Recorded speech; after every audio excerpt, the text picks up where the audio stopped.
갑자기 막 올랐다가 될 줄 알았는데 갑자기 안 됐대 와, 하면 또 막 그럼 뭐 장난 아닙니다. 그런 질문들이 나오면 기업들이 안 괜찮지 이렇게 답하지는 거잖아요. 그렇죠. 네. 그렇게 솔직하진 않겠죠. 와, 진짜 쫄딱 망하겠다. 이거 없고 나 나가야겠다. 막 이런 식으로. 근데 그건 아니잖아요. 돈의 흐름을 이야기하다 보면 언젠간 대박날지도. 안녕하세요, 토스증권 송지민입니다.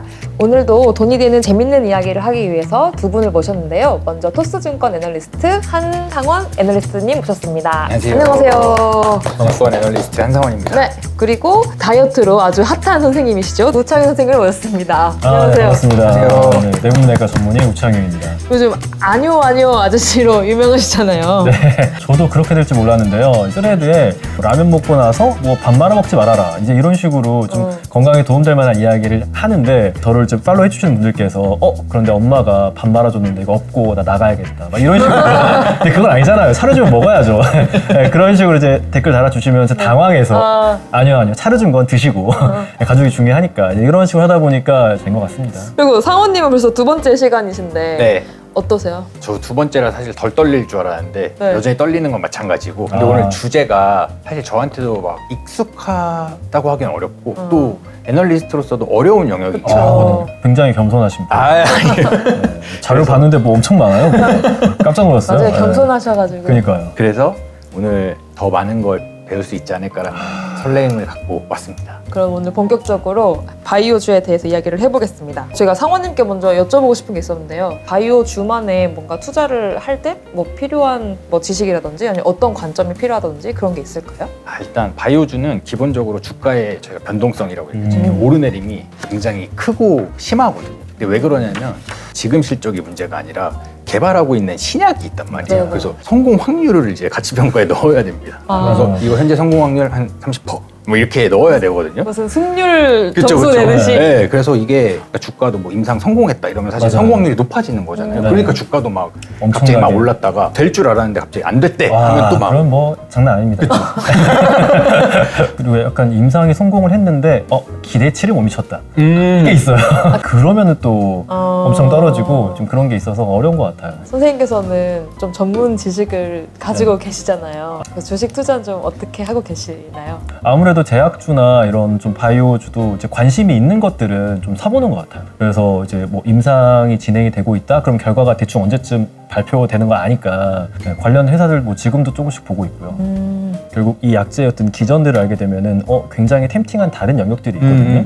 이런 곳으로 확장 가능성에 대한 연구 사실 계속 진행이 되고 있어요. 이제 그런 것들에 대한 정보를 아니까 구매나 장기 보유 같은 것도 좀 가능하긴 하죠. 우선 바이오주 이야기를 하면 이 이야기를 안 할 수가 없는데 그 위고비, 아. 마운자로, GLP 제제를 활용한 비만 치료제 이야기를 해보고 싶어요. 제가 사실 어제 결혼을 하고 왔는데 축하드립니다.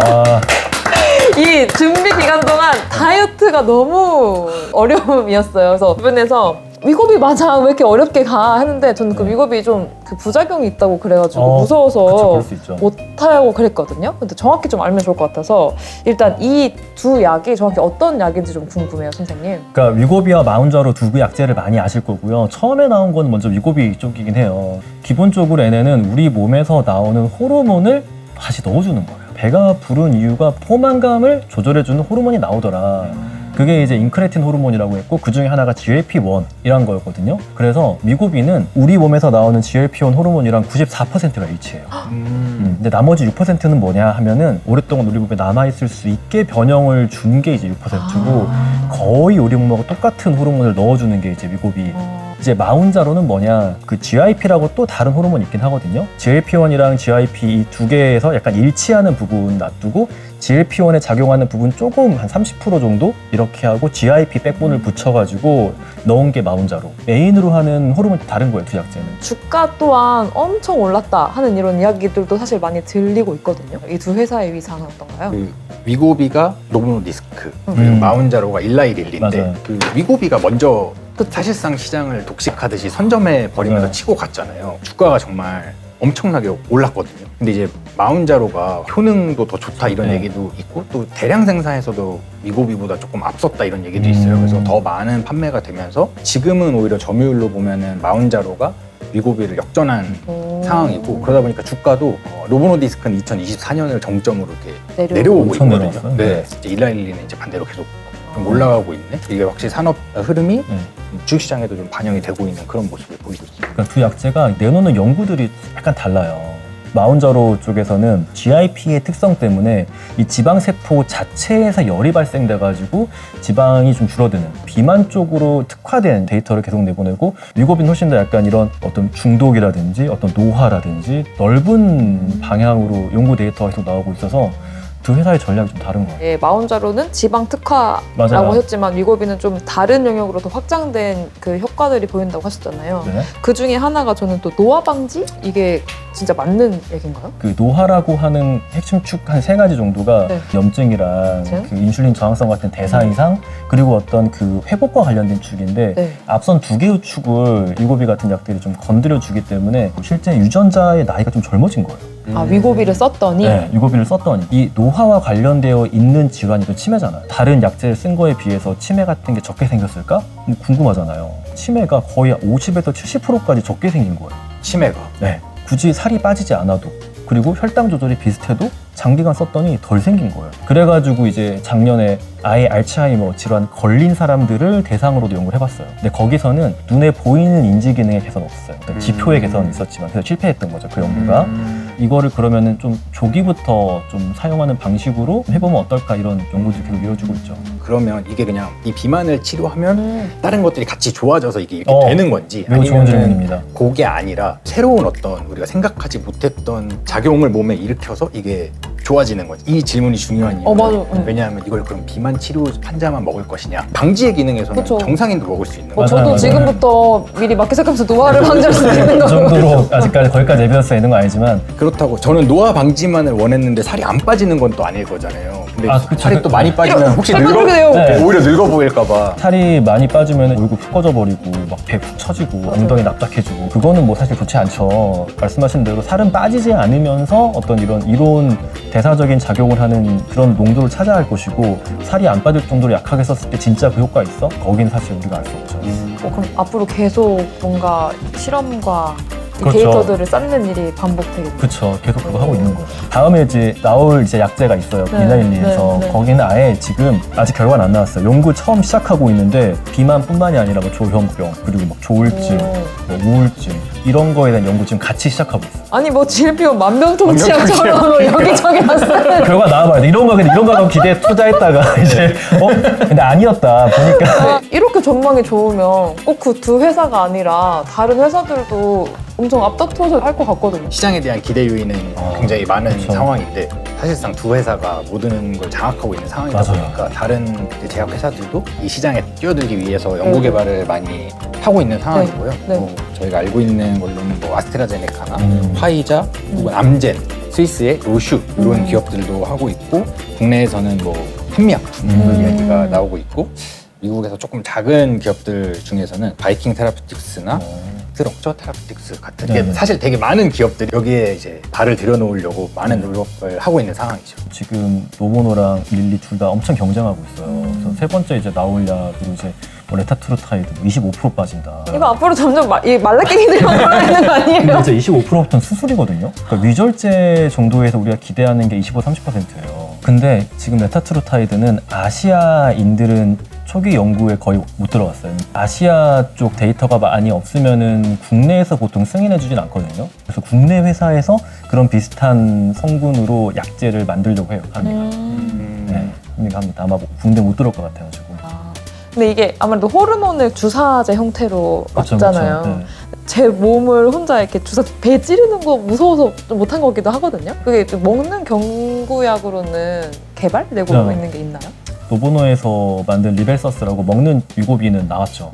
사용되고 있고 효과는 비슷해요. 또 성우님 보시기에 이런 비만 치료제에 대한 시장의 전망은 어떻게 보고 계신지 이게 궁금해요. 지금 비만 치료제 시장이 맞는지 모르겠는데 만병통치약 시장이 그쵸. 완전 제생 같기도 하고. 어쨌든 요 시장을 기준으로 놓고 봤을 때 그 매년 한 20에서 30%씩 성장하면서 그렇다. 2030년이 됐을 때는 한 1,000억 달러 정도 시장 전체 시장 규모가 그렇게 될 거라고 보고 있고 생산하는 기술이 발전하면서 어쨌든 그걸 만들어내는 단가가 떨어지게 되거든요. 아마 그거를 조금 기대하고 있는 것 같아요. 그런 단가들이 떨어지면서 조금 더 보급률도 네. 올라가고 만약에 이게 정말 다른 효과들도 밝혀진다면 업사이드는 사실 여기서 이제 더 나오는 거겠죠. 이제 사용해야 되는 사람들이 늘어나는 거니까. 네. 오늘부터 바이오주 들어가도 그럼 될까요? 오래 기다리실 수 있어요. 이런 GLP 약제라든지 바이오 쪽에서는 또 특허 이슈가 있잖아요. 그렇겠죠. 네, 근데 이 특허가 끝나면 그 종목은 또 좀 하향하는 그런 흐름도 보여지나요? 실제로 있죠. 왜냐하면 이게 신약 개발에 많은 비용이 들어가다 보니까 이걸 특허로 보호해 주는 거예요. 그쵸, 그러니까 그쵸. 기업이 내가 돈 들여서 맞아요. 신약 개발했는데 그게 다 공개되고 누구나 만들면 누가 신약을 그렇죠. 와, 진짜 쫄딱 망하겠다.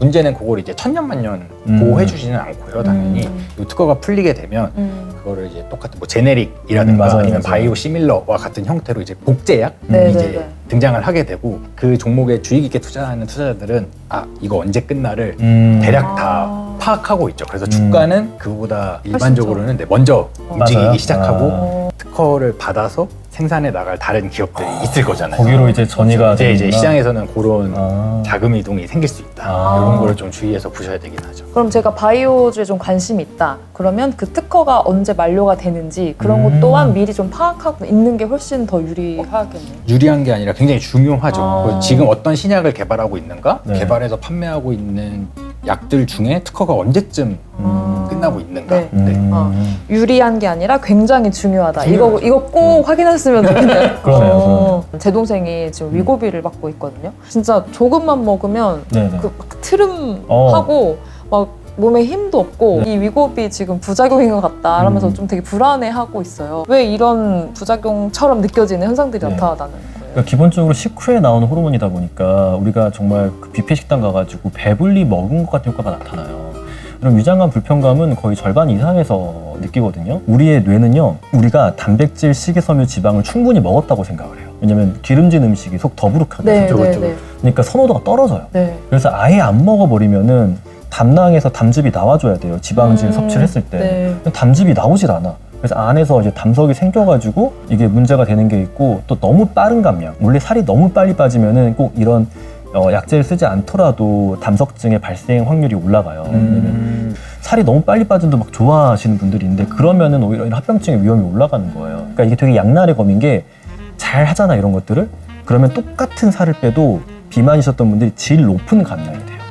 이게 무슨 말이냐? 내장 지방은 더 빠지고 근육은 덜 빠지고 네, 네, 이게 네. 돼요. 이거를 그냥 약만 쓰고 생활 중지를 따로 하지 않으면은 지방질을 덜 먹게 되고 단백질을 덜 먹게 되는 방향으로 가요. 그래서 오히려 감량의 질이 나빠지게 돼요. 내장 지방이 안 빠지고 근육은 더 빠지는. 그래서 어떻게 쓰느냐에 따라서 굉장히 다른 약이 돼요.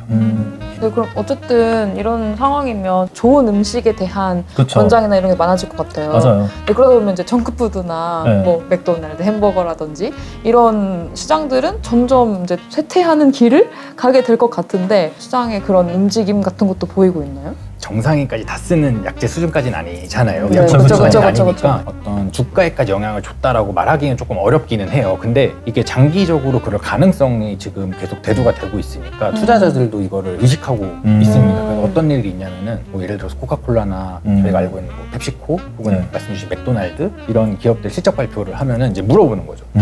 이거 앞으로 GLP 사람들이 많이 쓰면 안 먹을 것 같은데 괜찮겠어? 뭐 이런 질문들을 실제로 투자자들 사이에서 나오고 있기도 하고 저희 이제 버거킹의 모회사 같은 경우에는 그 연간 보고서에다가 리스크 요인으로 적시하기도 했어요. 장기적인 어떤 구조 변화가 나타날 수 있음 이런 것들을 적어놓기도 했거든요. 그래서 그런 질문들이 나오면 기업들이 안 괜찮지 이렇게 답하진 않을 거잖아요. 그렇죠. 네, 그렇게 솔직하진 않겠죠. 네, 지금 당장 큰 영향을 미치고 있지는 않다. 근데 장기적인 리스크 요인으로 우리가 보고 있고 그리고 사람들의 어떤 식습관의 변화잖아요. 일종의 네. 그거에 맞춰서 우리도 변해갈 거다. 예를 네, 들면 맞아요. 조금 더 단백질이 풍부한 맞아요. 신제품들을 만들어서 그들 역시도 건강하게 섭취할 수 있는 제품으로. 그러니까 정크푸드는 저희가 그렇게 부르는 거지 그들 그쵸, 스스로 그쵸, 정크푸드라고 그쵸. 생각하지 않아요. 그렇죠. 우리는 푸드라 생각하겠죠. 그렇죠. 그런 건강한 것, 가령 예를 들면 스몰맥이라든가 맞아요. 이런 식으로 되게 즐길 수 있는 신제품을 개발하는 식으로 변해 나갈 거야 이런 얘기들이 실제로도 나오고 있어요. 그래서 미국에서는 지금 GLP-1을 분비하게 하는 푸드 조합 이런 게 되게 이제 유행을 하고 있어요. 그게 단백질이랑 뭐 수용성 식이섬유나 양질의 지방 이런 걸 합쳐서 뭐 바나 어떤 그 먹는 형태로 나오는 거거든요. 말씀 주신 대로 그런 쪽으로 트랜스포밍을 할 것 같아요 이제. 그 말씀하신 게 그거잖아요. 삶은 계란에 뭐 그런 올리브유 거죠. 뿌려서 거기다가 뭐 사과 반쪽 뭐 그쵸. 하거나 그렇게 키위 보면 하면 천연 유고비가 나온다. 그 맥도날드나 이런 너무 맥도날드 하진 않겠지만 맥도날드에서 삶은 계란을 설마. 뭐 그런 프랜차이즈가 나올 수도 있죠. 그렇죠. 저희가 바이오 얘기를 시작해서 식문화 트렌드까지 훑어봤는데요. 이런 것들을 잘 생각하시면서 투자의 기회도 엿보면 좋을 것 같습니다. 네. 이제 두 번째 이야기를 해보고 싶은데요. 저는 사실 바이오 생각했을 때 또 떠올랐던 게 저희를 굉장히 괴롭혔던 코로나, 그 전염병, 백신 얘기를 안 할 수가 없을 것 같아요. 그래서 혹시 뭐 모더나, 화이자 뭐 맞으신지 기억나세요? 기억이 나지 않고 네. QR을 획득했던 것만 기억납니다. 전 둘 다 맞았던 것 같은데. 모더나가 더 좋대 막 사람들이 그랬거든요. 근데 화이자, 모더나 뭐 그런 게 차이가 진짜 있는 거예요? 뭐 정확히 저 잘 모르겠네요. 둘 다 mRNA 백신이어가지고. 네. 저 근데 궁금한 게 있어요. 그러니까 기존 백신이랑 mRNA랑 네. 두 개의 차이를 좀. 와, 저도 진짜 이거 mRNA 백신 이야기 듣고 천재다 싶어서 천재. 깜짝 놀랐어요. 네. 왜냐면은 과거에는 그냥 어떤 그 사체 쪼가리를 넣어주는 거였어요. 네, 단백질 쪼가리를. 넣어봤자 얼마나 넣어줄 수 있겠어요. 이 단백질 덩어리를 만들어야 되잖아요. 이 단백질 덩어리를 만든다는 게 사실 쉽지가 않아요. 이거 3차원 쪽에 어떤 구조가 있어야 되고 내 면역세포가 인지할 수 있어야 되고 막 이런 복잡한 게 있잖아요. 근데 이 mRNA 백신은 뭐냐면은 우리가 타겟을 한 단백질이 있어요. 네. 그럼 이 단백질의 설계도, RNA 설계도만 넣어주는 거예요. 우리 몸이 알아서 그 단백질을 만드는 거예요. 이렇게 조립 막 혼자 하는 거예요? 네. 훨씬 더 복합적으로 온갖 면역이 다 활성화가 돼요. 제 생각에는 패러다임 자체가 좀 바뀐 거 같아요. 완전 달라졌죠. 근데 이게 가능해졌던 이유는 팬데믹이라는 그쵸. 전 세계 위기 네. 상황이 있었고 그거를 해결해야 되다 보니까 개발이 엄청 빨라지면서 이게 대중화가 네. 되는 거예요? 설계도 띡띡띡 해가지고 넣어주는 건 껌이에요. 그러니까 우리가 단백질 안 만들고 설계도 순서만 해가지고 넣어주면 되니까 백신 만드는 게 진짜 쉬워진 거예요. 성원이 그러면 이렇게 mRNA 백신이 대량 생산 가능해지고 이제 대중화가 되면서 이거를 이제 다루는 회사들도 주가 변화가 되게 많이 있었을 것 같거든요. 실제로 어땠나요? 맞아요. 그래서 코로나 때 사실 없던 게 생긴 거잖아요. 그쵸, 당장 갑자기. 막 백신을 만들어야 또. 되니까 상호 간의 니즈가 맞은 거예요. 그쵸. 빨리 만들 수 있어야 맞아요, 되고 맞아요. 빨리 보급해야 되고. 그래서 제일 뭐 주목받았던 회사가 대표적으로 모더나. 모더나는 사실 저희가 종목 티커라 그러잖아요. 그 종목에 대한 코드가 네, 네, mRNA예요. 아, 그래요? 모더나는 종목 코드 자체도 mRNA거든요. 그리고 네. 마찬가지로 저희 맞았던 백신 중에 화이자 네. 이런 기업들도 당연히 주가가 많이 올랐는데 예를 들면 화이자 같은 경우에는 2배 정도 올랐다라고 보면은 모더나 같은 경우에는 40배가 넘게 올랐어요. 와, 40배가? 40배가 올랐어요? 화이자는 너무 컸으니까. 그렇죠. 화이자는 뭐 이미 화이자는 사실 원래 큰 기업이니까 맞아요, 이게 맞아요. 더해진다고 막 엄청나게 그렇지는 않았을 건데 이 mRNA가 사실은 그냥 백신을 만들기 위한 기술인 게 아닌 거잖아요. 그쵸. 그러니까 이걸 토대로 해서 새로운 플랫폼이 등장했다고 맞아요, 해야 될까? 플랫폼이에요. 이걸 기반으로 해서 더 많은 걸 할 수 있는 거 아니야? 이런 기대감도 시장에 좀 반영이 되다 보니까 네. 그래도 더 직접적인 기업들의 네. 주가가 많이 올랐어요. 네네. 다른 우리가 이제 앓고 있는 뭐 암이라든지 네. 이런 거에 대한 치료도 mRNA 플랫폼 네. 이걸로 해볼 수 있을 것 같은 생각이 드는데 실제로 그런가요? 이 mRNA 어떤 설계도를 해가지고 넣어서 임상연구를 해봤어요. 특정 암에서. 그랬더니 데이터가 좋아요. 흑색종이라든지 혹은 뭐 비소수성 폐암 이런 것들에 대해서 지금 연구가 진행되고 있어가지고 암에 대해서도 이런 백신 통해서 좀 치료할 수 있지 않을까? 이런 기대를 계속 하고 있어요. 어떤 암이 있으면 맞춤형으로 치료를 할 수 있는 식으로 발전될 수 있다는 얘기인가요? 그렇죠. 이게 mRNA가 진짜 기가 막힌 게 그 개인 맞춤 mRNA 백신을 만들기까지 지금 한 6주에서 9주 걸린대요. 기존에 우리가 하고 있는 치료에다가 이건 애드온 해가지고 하는 연구들이 네. 굉장히 지금 많이 이루어지고 있어요. 오, 이거 엄청 신박하고 네. 인류에 필요한 치료 그쵸. 방법인 것 같은데. 그러니까 이게 너무 기발한 거예요. 이게 사실 우리 몸에 있는 면역세포들이 진짜 세거든요. 그런데 왜 암세포를 공격하지 않을까? 예전에 어떤 그 면역 치료들도 있잖아요. 지금 이 면역세포들이 다시 인지할 수 있게 네. 애를 적으로 인지할 수 네. 있게 해주는 그런 이제 세포들 좀 넣어주는 게 면역 치료의 어떤 근간이었는데 네, 네. 아예 이놈을 이제 공격할 수 있도록 이놈이 적이라는 거를 흉폭한 이 면역세포들을 이용해가지고 애를 이제 죽이는. 이겨라. 네. 그러니까 너무 팬시한 생각이죠, 진짜. 와, 혹시 이렇게 지금 선생님께서 말씀해 주셨던 방향으로 백신을 주도적으로 개발하고 있는 회사들도 있을까요? 사실 백신을 주도적으로 개발한다기보다는 네. 정확하게 이 mRNA라는 맞아요. 기술을 잘 활용해 나가느냐의 문제인 것 같거든요. 네네네. 코로나 백신을 개발했던 모더나 이런 기업들도 당연히 당연히 이제 좀 관심을 두고 있고 대표적으로 키트루다 가지고 있는 머크 거기가 있나요? 항암 치료 그렇죠. 네, 그다음 뭐 사노피 이런 기업들도 이런 분야에 조금 관심을 두고 이제 개발을 하고 있다 이렇게 보시면 될 것 같아요. 제 생각에는 암뿐만이 아니라 우리가 질병이라고 생각하지 않았던 네. 노화 이런 영역에서도 백신 치료가 가능할 것 같기도 하거든요. 노화 영역에서는 노화 세포라는 게 있긴 해요. 네. 이게 세네센셀이라고 노화를 유발하는 안 좋은 물질들을 분비하는 형태로 자리 잡는 세포들이 있거든요. 이런 세포들에 대해서 어떤 그 항체를 만들면 좋지 않을까 이런 아이디어로 연구들은 좀 진행되고 있어요. 지금 그런 가설이 있고 연구가 진행되고 있다. 네. 너무 되면 좋겠어요. 저도 이제 네. 곧 이제 마흔이 돼가고 있는데 조심해야지.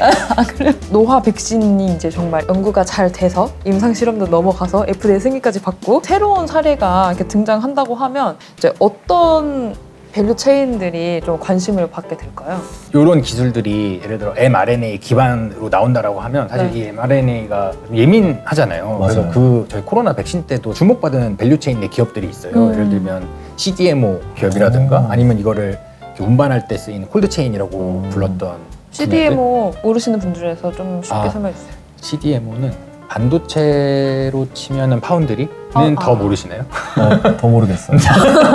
생산을 대신하는 네. 생산을 개발과 생산을 대신하는 그런 기업들이 있죠. 뭐 국내에도 삼성바이오로직스 같은 기업들도 네. 있고 뭐 스위스 론자 이런 기업들도 있고 콜드체인으로는 뭐 서모피셔 사이언티픽이라든가 그 뭐 어젠타, 크라이오프트 혹은 그냥 저희가 일반적으로 알고 있는 페덱스 같은 물류 기업들 있잖아요. 네, 네, 이런 쪽도 그런 관점으로는 한번 눈여겨볼 수 있죠. mRNA가 그런 식으로 미래 확장 가능성이 있고 이제 이런 것들이 임상 실험을 거쳐서 FDA 승인까지 받고 이렇게 된다고 하면 네. 그 밸류 체인도 계속 쭈쭈쭈쭉 계속 이제 그렇죠. 연결이 될 거니까 지금 말씀하셨던 CDMO 그리고 콜체인 어. 이런 물류까지도 한번 관심을 가져보면 좋을 것 같습니다.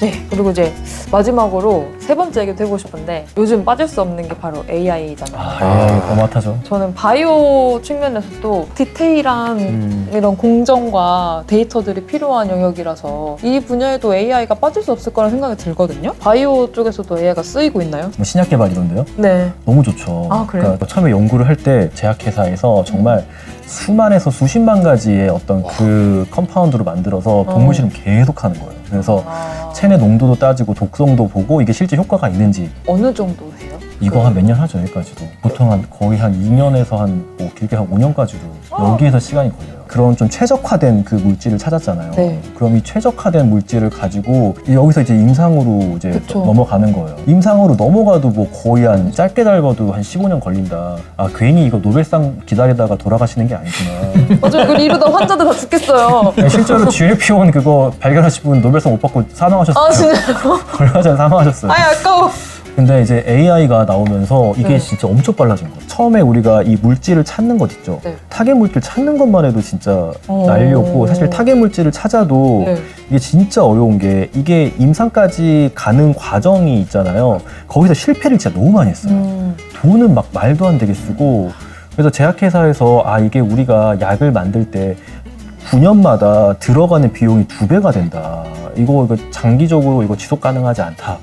라고 생각했었는데 이런 AI 신약 기술이 나오면서 우리가 목표로 하는 것과 뭔가 매칭이 될 만한 것 AI가 서제스천 이제 해주기도 네. 하고 예전에는 막 화학적으로 막 만들어서 막 수십만 개 네, 테스트했잖아요. 네, 네, 네. 이것도 AI가 막 모델링 다 해가지고 여기에서 이런 부분들을 좀 자극하면 될 것 같아서 이런 모양이면 될 것 같아 라는 거를 해주고 네. 이게 또 동시에 우리 몸에 어떤 부작용 이런 거 최대한 없도록 애가 막 또 디자인도 해줘요. 이게 정말 획기적으로 빨라진 것 같아요. 비용도 적게 들고. 성원님 그 AI 시험 개발은 진짜 엄청 전망이 좋을 것 같은데 지금 이 분야에 대해서 주목할 만한 회사들도 있을까요? 막 엄청 큰 기업이 있다 이렇게 말하기까지는 어려운 것 같은데 이 AI 신약 개발과 관련된 그 구조를 보면 네, 이제 네. 데이터를 가진 기업이 있고 어떤 후보를 찾아내는 맞아요. 그다음에 검증하고 그다음에 임상으로 넘어가야 되잖아요. 네, 그래서 네. 각 분야마다 기업들도 있고 여러 분야에 걸친 기업들도 있는데 분야를 나눴을 때 이 데이터를 관리하는 기업들의 시가총액이 상대적으로 높은 편이에요. 아이큐비아나 비바 시스템즈 그리고 일루미나 이런 기업들이 조금 데이터 AI 신약 개발과 관련된 데이터 기업으로 분류되고 있고 이제 타겟을 조금 발굴하고 이런 분야에서는 템퍼스 AI나 뭐 리커전 파마슈티컬스 여기는 이제 엔비디아가 투자한 걸로도 조금 관심을 받았던 종목이고요. 그 다음에 검증 이런 데서는 릴레이 테라피틱스 혹은 설아타 뭐 이런 기업도 있고 임상개발 쪽에서는 아까 말씀드렸던 아이큐비아나 비바 시스템 이런 기업들이 다시 또 이 단계에서 구분이 되고 확실히 있어요. 잘 모르겠네요. 회사들이 너무 많이 들어있어요. 그렇죠? 혹시 뭐 이런 쪽에도 저희가 알만한 회사들이 좀 있을까요? 그래서 제가 데이터 쪽의 가치가 좀 높다라고 했잖아요. 그러니까 저는 이걸 어떻게 봤냐면은 이 바이오 기업들은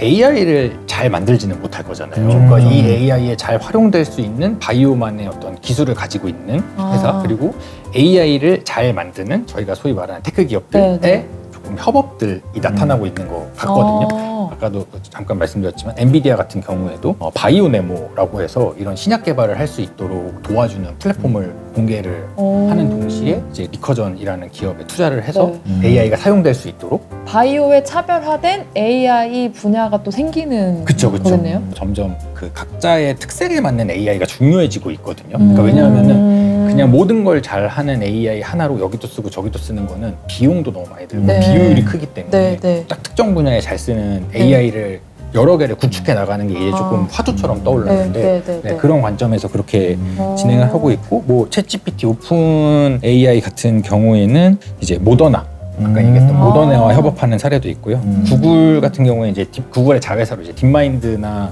이런 기업들이 있는데 그 중에서도 이제 아이소핑 랩스라는 회사가 신약을 개발하는 회사예요. 이 회사 같은 경우에도 일라이릴리나 노바티스 같은 기업과 협업을 하면서 그래서 좀 이제 각자가 함께 하는 형태로 좀 진행이 되고 있는 부분도 있습니다. 결국 이게 신약을 만드는 것들을 좀 빠르게 해줬지만 이 기술 자체가 신약을 만들어주는 건 아니거든요. 그렇죠. 빨리 이상한 약을 많이 만들어봤자 큰일 나잖아요. 그게 의미가 사실 맞죠. 없거든요. 네. 어떤 그 바이오적인 정보를 많이 가지고 있고 많은 이런 후보물질들을 가지고 있는 회사들이 있어요. 왜냐면 후보물질들을 제약회사가 엄청 사요, 사실. 근데 이런 것들을 하나하나 검증하는데 너무 많은 사실 시간과 돈이 들었다면은 이런 것들을 조금 가속화 시켜줄 수 있는 하나의 무기처럼 사용되지 않을까 싶더라고요. 네. AI 빅테크는 빅테크가 잘하는 거 그리고 바이오 회사는 바이오 회사 잘하는 거 맞아요. 협업해가지고 윈윈하는 구조를 만들어내는 제가 공부한 AI는 사실 다 확률 게임이거든요. 지금 이게 제일 확률적으로 나올 말이야를 알려주는 게 AI 기본 프로세싱이잖아요. 그러니까 오류가 발생할 수밖에 없단 말이에요. 맞아요, 그러니까 그래서 할루시네이션이라는 게 생기는 거고. 근데 저는 바이오 쪽에서는 할루시네이션 생기면 진짜 큰일 날 것 같아요. 왜냐면 생명과 연관된 거니까 우려는 없을까요? 당연히 있죠. 근데 이전보다 그 의미 없는 단계들을 많이 스킵할 수 있다라는 게 좀 장점인 것 같아요. 의학 쪽에서는 그 프롬프팅 쓰는 게 또 따로 있나요? 그러니까 의료진만 쓰는 프롬프팅이 따로 있다거나. 예. 모르겠어요. 다른 의료진은 모르겠는데 이게 결국 AI한테 프롬프팅 할 때 이게 창의성과 정확도의 두 가지가 있거든요. 근데 당연히 정확도 쪽에 좀 중점을 두게 하고 저 같은 경우에는 이제 레퍼런스 체크가 더 쉽게 잘 되는 것들을 위주로 좀 쓰는 것 같아요. 퍼블리시트나 뭐 이런 거 저 좋아하고. 사원님 혹시 그럼 할루시네이션 말고도 그러니까 이 AI 신약 개발 관련해서 또 주의 있게 생각해봐야 될 지점들이 있을까요? 저는 찾아보다 보니까 인간의 욕심이 끝이 없구나 라는 생각이 조금 들었던 게 왜요? 어쨌든 그 앞 단계에서 AI를 통해서 확 줄였잖아요. 네. 그 뒷단계에는 임상이라는 되게 중요한 맞아요. 단계가 사실 여전히 남아있단 네. 말이죠. 근데 이거는 기간도 되게 많이 그렇죠. 사람으로 하는 거. 그렇죠. 여기서는 이제 다 AI로 할 수 없으니 사람이 무조건 개입돼야 되고 또 임상은 특정 기간을 거쳐야 되는 거잖아요. 뭐 맞아요. 하루 만에 임상 끝 이렇게 할 수 없으니까. 네. 그러니까 좀 이제는 임상에 올릴 거 정밀하게 딱 골라서 올릴 수 있도록 하려고 넘어가고 있는 단계로 보여지더라고요. 이렇게 AI 신약 개발이 점점 더 발전이 되면 혹시 이런 수혜를 보는 회사들도 있을까요, 상원님? 이 신약 개발에서 잘 쓸 수 있는 AI가 나오느냐도 중요하거든요. 왜냐하면 그거를 활용해야 이제 신약 개발을 원활하게 할 수 있을 테니까. 근데 이거는 저희가 기본적으로 알고 있는 AI 밸류 체인과 사실 크게 다르지 않습니다. 왜냐하면 이 AI 투자라는 게 막대한 돈이 들어가기 때문에 누구나 하고 있는 상황은 아니거든요. 그래서 뭐 예를 들면 클라우드를 서비스를 하고 있는 그리고 데이터 센터를 짓고 있는 회사들 마이크로소프트나 아마존, 구글 같은 회사 그리고 여기에 핵심적으로 들어가는 엔비디아와 같은 반도체 기업들 여전히 이 AI 산업이 신약으로 인해서 다시 한번 또 커지는 기회가 될 수 있다면 이들의 수혜는 이어질 수 있지 않을까. 네. 세상에 회사. 그리고 그 회사들이 어떤 바이오 회사들과 또 협업하는지 그쵸. 또 그것들이 새로운 투자 포인트가 될 수 있겠네요. 그렇죠. 제가 올해 엔비디아에서 하는 GTC 행사를 갔었는데 네. 거기에 되게 큰 부스를 차지하고 있던 것 중에 하나가 양자 컴퓨팅. 그 양자 컴퓨팅은 기본적으로 정해진 답보다 가능성을 찾아서 이렇게 쭉 여러 개를 한 네, 번에 네. 다 검토하는 개념이거든요. 그래서 어떤 가능성을 따져보는 분야에서는 양자 컴퓨팅이 쓰일 수 있고 그런 의미에서 신약 개발에서도 양자 컴퓨팅이 기대된다 이런 이야기도 있었어서 한번 같이 보셔도 좋을 것 같아요. 네.